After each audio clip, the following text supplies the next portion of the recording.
ରକ୍ତ ପଡୁଛି କି ଆପଣ ବ୍ୟସ୍ତ ହେଇଯାଉଛନ୍ତି ଯେ ମୋ ନାକରୁ କାହିଁକି ରକ୍ତ ପଡ଼ିଲା। ରକ୍ତ ପଡ଼ିବା ସମସ୍ୟାକୁ ସାଧାରଣତଃ ନାକରୁ ରକ୍ତସ୍ରାବ ଯେଉଁଟାକି ନୋଜ୍ ବ୍ଲିଡ୍ ବା ଏପିଷ୍ଟାକ୍ସିସ୍ କୁହାଯାଏ।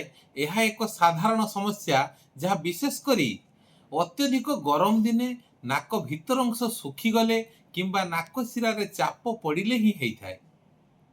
ଆମର କ'ଣ ତାର ଫାଷ୍ଟ ଏଡ୍ କରିବା, ତାର ପ୍ରାଥମିକ ଚିକିତ୍ସା କ'ଣ କରିବା? ନାକରୁ ରକ୍ତ ପଡ଼ୁଥିଲେ, ନାକରୁ ରକ୍ତ ପଡ଼ିଲେ ଆପଣ ଆଦୌ ଭୟଭୀତ ନ ହେଇ ଆପଣ ସବୁବେଳେ ଗୋଟେ କାମ କରନ୍ତୁ, ଏଇ ମୁଣ୍ଡଟିକୁ ଆଗକୁ ଟିକେ ନୁଆଇ ଦେବେ। ମୁଣ୍ଡ ସାମାନ୍ୟ ଆଗକୁ ନୁଆଇ ସାରିବା ପରେ ପଛକୁ କେବେ ହେଲେ ପଛ ଆଡ଼କୁ ନେବେ ନାହିଁ, ନଚେତ୍ ରକ୍ତ ଗଳା କିମ୍ବା ପେଟ ଭିତରକୁ ଚାଲିଯିବ।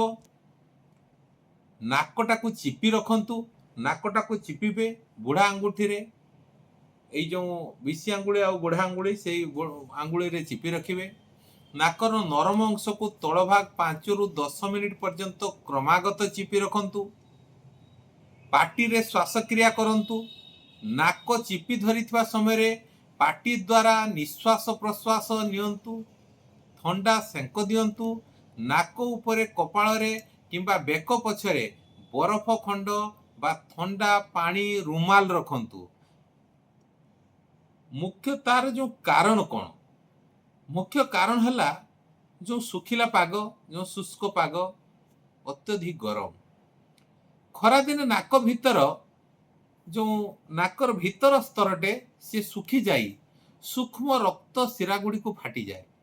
ନାକରେ ଆଘାତ ଯେତେବେଳେ ଲାଗିବ ସେତେବେଳେ ମଧ୍ୟ ଏମିତି ବ୍ଲିଡ଼ିଂ ହୁଏ।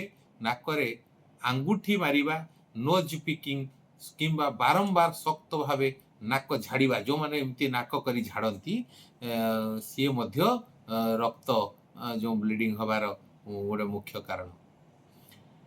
ଆଉ ସବୁଠାରୁ ବଡ଼ ଜିନିଷ ହେଉଛି ହାଇ ବ୍ଲଡ଼ ପ୍ରେସର।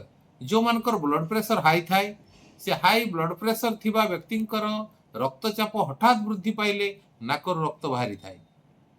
ଯେଉଁମାନଙ୍କୁ ସର୍ଦ୍ଦି ଏଲର୍ଜି, ଯେଉଁମାନଙ୍କର ଏଲର୍ଜି ସର୍ଦ୍ଦି ଥିବ, ବାରମ୍ବାର ଛିଙ୍କିବା କାଶିବା କିମ୍ବା ସାଇନସ୍ ସମସ୍ୟା ଯୋଗୁଁ ମଧ୍ୟ ରକ୍ତ ପଡ଼ିଥାଏ।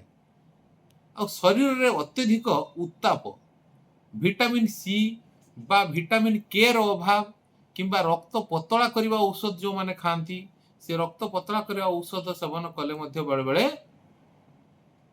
ବ୍ଲିଡ଼ିଂ ହେବାର ସମ୍ଭାବନା ଥାଏ। ତାର ପ୍ରିଭେନ୍ସନ୍ ଆମେ କ'ଣ କରିବା, ତାର ପ୍ରତିଷେଧକ ବା ଆମେ କେମିତି ସାବଧାନତା ନେବା ଯେ ପ୍ରଚୁର ଆମେ ପାଣି ପିଇବା, ପ୍ରଚୁର ଭାବରେ ପାଣି ପିଅନ୍ତୁ। ଶରୀରକୁ ସଦାସର୍ବଦା ହାଇଡ୍ରେଟେଡ୍ ରଖିବା ଦ୍ୱାରା ପ୍ରଚୁର ପାଣି, ଡାବ ପାଣି, ଲେମ୍ବୁ ପାଣି ପିଅନ୍ତୁ। ନାକକୁ ଓଦା ରଖନ୍ତୁ। ନାକ ଭିତର ଅତ୍ୟଧିକ ଶୁଖି ଯାଉଥିଲେ ସାଲାଇନ୍ ନାଜାଲ ଡ୍ରପ୍ ବା ହାଲକା ଭେସଲିନ୍ ବ୍ୟବହାର କରନ୍ତୁ। ପ୍ରଖର ଖରାରୁ ବଞ୍ଚନ୍ତୁ। ଗରମ ଦିନେ ଛତା ବା ରୁମାଲ ଗାମଛା ଦ୍ୱାରା ମୁଣ୍ଡ ଓ ମୁହଁ ଢାଙ୍କି ବାହାରକୁ ଯାଆନ୍ତୁ। ସବୁଠାରୁ ବଡ଼ କଥା ଆପଣଙ୍କ ମନରେ ଆସୁଥାଇପାରେ ଯେ ଆମେ ଯଦି ଏମିତି ବ୍ଲିଡ଼ିଂ ହେବ ଆମେ ଡାକ୍ତର ପାଖକୁ କେତେବେଳେ ଯିବା? ଡାକ୍ତର ପାଖକୁ ସେତେବେଳେ ଯିବେ ଯଦି 15ରୁ 20 ମିନିଟ୍ ଚିପି ଧରିବା ପରେ ନାକ ସେଥିରୁ ରକ୍ତ ବନ୍ଦ ନ ହୁଏ, ଯଦି ନାକରୁ ବାରମ୍ବାର ରକ୍ତ ବାହାରୁଥାଏ, ମୁଣ୍ଡରେ କୌଣସି ଗୁରୁତର ଆଘାତ ଲାଗିବା ପରେ ରକ୍ତ ବାହାରିଲେ, ଅତ୍ୟଧିକ ରକ୍ତସ୍ରାବ ସହ ମୁଣ୍ଡ ବୁଲାଇବା, ଦୁର୍ବଳ ଲାଗିବା, ଚେତା ହରାଇବା ଭଳି ଲକ୍ଷଣ ଦେଖାଗଲେ ତୁରନ୍ତ ଆପଣ ENT ଡକ୍ଟର, ଯେଉଁ ନାକ କାନ ଗଳା ବିଶେଷଜ୍ଞ, ତାଙ୍କ ସହିତ ଯୋଗାଯୋଗ କରନ୍ତୁ।